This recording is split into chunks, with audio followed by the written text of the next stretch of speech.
Have you ever noticed the beauty of a fading effect on nails? And do you really know the difference between ombre, peekaboo, and fading? Well, let me break it down for you in this tutorial while we create a stunning lavender vibe combo that's as simple as it gets. Oh, and by the way, check out the bio for $60 coupons waiting for you on our website.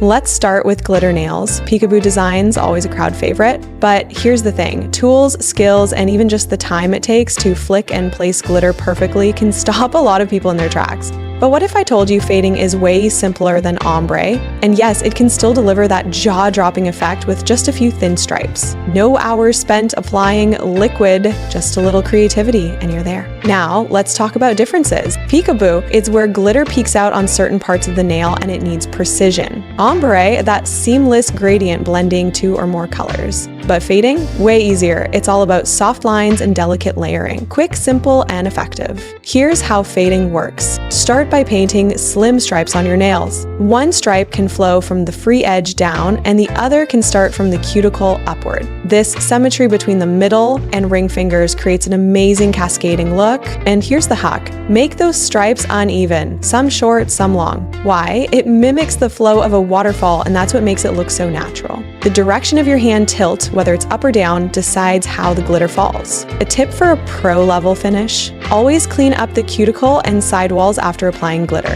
That's what makes the nails look polished and professional. And don't forget the clear powder. It seals the design, protects it during filing, and keeps it from dulling. So whether you're into peekaboo, ombre, or fading, remember, hand painting is the ultimate go-to for simplicity and creativity. Ready to dive in? Let's get started.